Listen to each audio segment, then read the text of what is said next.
Fala pessoal, Foquinha aqui e hoje a gente vai falar sobre a etapa 17 do Tour de France 2023. A gente teve 166 quilômetros com 5.200 metros de altimetria positiva, uma etapa dura para todo mundo por diferentes motivos. Ontem a gente teve um contrarrelógio que mudou bastante a perspectiva do futuro do Tour e a gente tinha algumas teorias, ou eu pelo menos tinha algumas teorias de como a etapa de hoje ia se desenvolver. A maioria delas se tornaram realidade, mas a gente teve algumas coisas não previstas, como sempre, que realmente mudaram a cara do Tour para esse ano. Então, assim que largou, obviamente a gente teve ataques. É uma etapa que tinha mais cara de classificação geral, tinha mais cara de que a UAE e a Jumbo-Visma iam tentar levar a disputa da classificação geral para a última montanha, mas a gente tem muitos pontos de montanha, né, de KOM para camisa branca de bolinhas vermelhas. Então a gente teve o Nilson Paulas, primeiro a gente teve o Magnus Cort, mas depois a gente teve o Nilson Paulas e o Giulio Ciccone atacando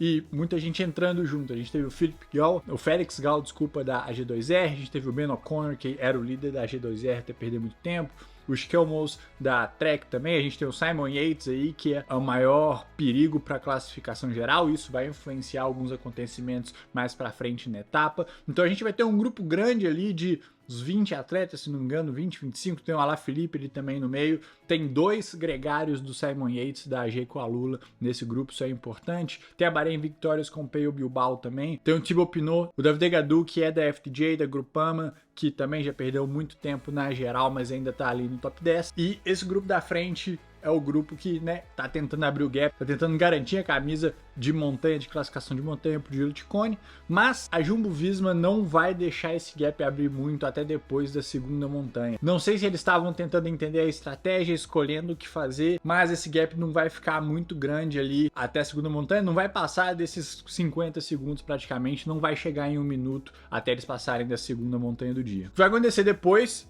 é que a gente vai ter o Marc Soler e o Rafa Maica da UAE, o Tiesj Benoot e o Kelderman da Jumbo-Visma, eles vão pular do pelotão para chegar naquele grupo da frente. Isso mostra que eles meio que já se decidiram sobre estratégia, que é esses gregários. O objetivo deles, a ideia é que eles se conectem com o pelotão do camisa amarela, com o pelotão principal lá na última subida. Então eles pulam lá para a fuga, eles vão escalar essa subida primeiro, se conectam e puxam, fazem um lead-out, vão fazer o que for necessário naquele momento. Lá na fuga, o que está acontecendo enquanto isso é que a gente tem Jayco Alula trabalhando para o Simon Yates, a G2R trabalhando para o Félix Gall e a Bahrein Victorious trabalhando para o Peio Bilbao. Então, o que vai acontecer é que a distância entre o pelote e a fuga vai ficar estável ali entre 2 minutos e meio, 2 minutos e 40, com máximo de 3 minutos. Porque a Jumbo-Visma tá puxando num bom ritmo, mas esses três times estão trabalhando lá na frente também, então esse gap ele vai se manter até a hora que for a hora de escalar mesmo, que a galera começar a atacar, trabalhar mais no 1x1. Só que a Ineos e a Bora, elas têm interesse em perseguir a fuga, porque, como eu comentei, o Simon Yates está lá na frente,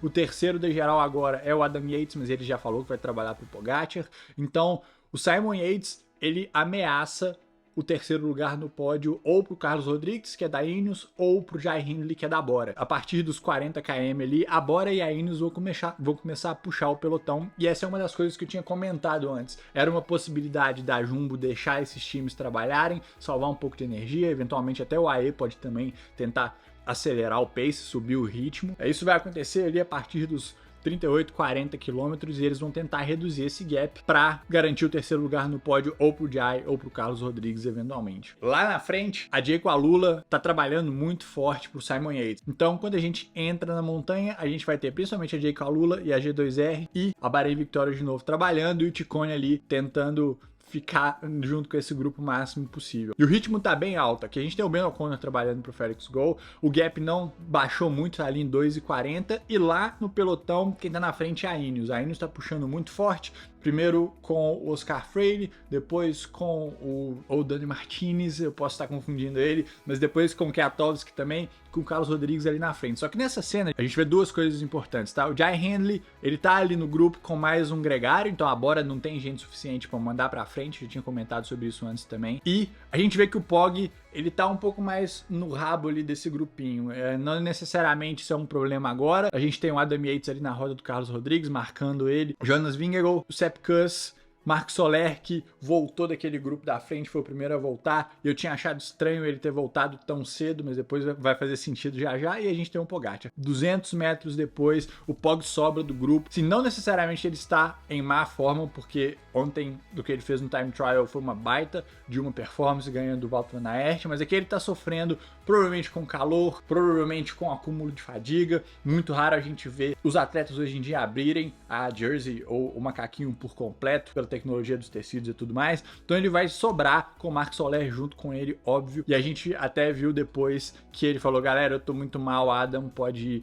lutar pela classificação geral. Só que se vocês repararem agora, lá na frente, o Sepp Kuss saiu do grupo, abriu a direita e ele vai atacar, ele vai acelerar o ritmo, provavelmente vai falar no rádio que o Tadej sobrou, e ele vai subir o ritmo com o Jonas da roda e o Adam Yates seguindo. O Carlos Rodrigues e o Quieto não vão conseguir acompanhar, então eles vão ficar para trás. O Jai Hindley também não vai conseguir acompanhar, então o Sepp Kuss vai levar o Jonas e o Adam Yates para cima da montanha. Lá na fuga, Jayco Alula trabalhando muito forte pro Simon Yates principalmente, e aí tem o Maika e o Kelderman que ainda tá nesse grupo também, o Tiesj Benoot, provavelmente já mandaram ele voltar para se conectar com o Jonas mais pro final ali da montanha. Aqui a gente tem um comparativo, né? Tadej sofrendo bem mais, o Jonas tranquilo, mais controlado, então realmente é muito mais uma questão de forma. O Tadej não tá num dia bom. Na nossa fuga do dia, a gente tem o Felix Gall atacando o Simon Yates e o Maika. O Simon Yates tá escondidinho ali atrás para tentar subir na classificação geral. Com certeza foi o primeiro objetivo, mas ele tá vendo uma oportunidade de levar a etapa também. E aqui a gente tem o Tiesj Benoot se conectando com o Jonas. Largaram o Adam Yates não aguentou o ritmo. Benoot vai fazer um lead out ali de alguns poucos metros, depois o Jonas vai largar ele, vai continuar acelerando, pegando todo mundo ao longo da montanha. E pouco mais de 1 quilômetro depois, a gente vai ter a mesma coisa que aconteceu com o Tiesj Benoot. Então o Kelderman saiu daquela fuga, se conectou com o Jonas, vai puxar ele por alguns quilômetros até que eles ficam presos entre o carro e moto e audiência e todo mundo, é uma loucura. A gente viu isso acontecendo com o Tadej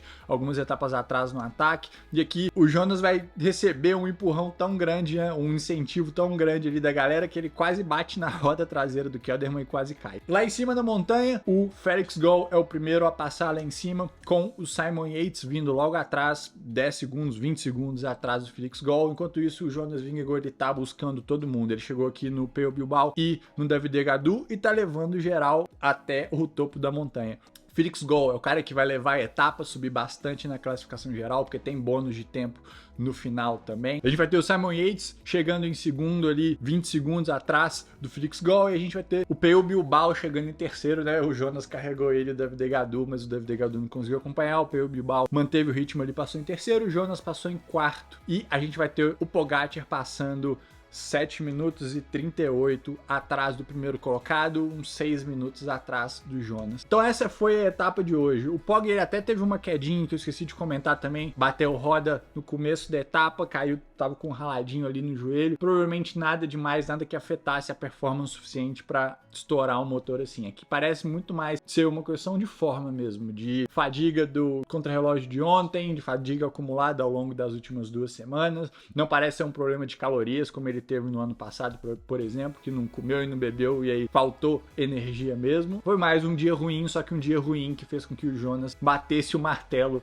infelizmente colocasse os últimos pregos ali no caixão do Pogacar nesse Tour. A gente pode afirmar que o Tour, a corrida pela classificação geral, pela camisa amarela especificamente, acabou, assim, o Jonas, se nada de muito diferente acontecer, essa camisa amarela do Jonas, mas a gente ainda tem a disputa tanto pelo segundo lugar quanto pelo terceiro. Alguma coisa ainda pode acontecer. Simon Yates com a Jayco Alula, Carlos Rodrigues com a Ineos e o Jai Hindley com a Bora podem tentar alguma coisa, principalmente na etapa de sábado, porque a etapa de amanhã e de sexta-feira são mais etapas para os sprinters, mas esses 3 times podem tentar ali roubar um lugar no pódio que ainda é do Adam Yates e até o segundo lugar do Pog também. Então, resumindo a etapa de hoje, Felix Gall, ele foi o ganhador da etapa, Vingegaard ainda é a camisa amarela, o Jasper Philipsen manteve a camisa verde, o Giulio Ciccone manteve a camisa branca de bolinha escalador, o Pogacar ainda é o atleta mais jovem, mais bem classificado, a Jumbo-Visma assumiu o lugar de equipe mais bem classificada e o Felix Gall é o atleta mais combativo da etapa. Dando uma olhada então no nosso top 10,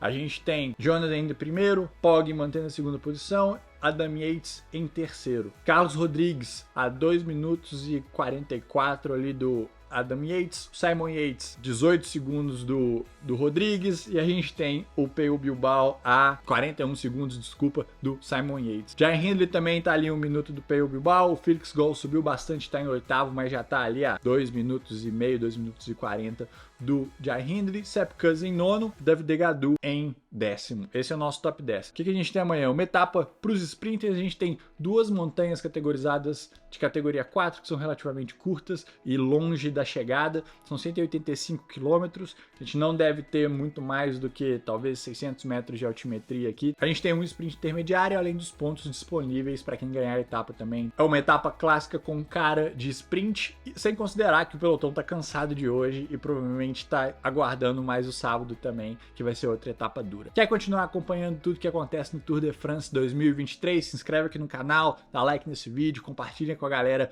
nos grupos do WhatsApp e a gente se vê amanhã.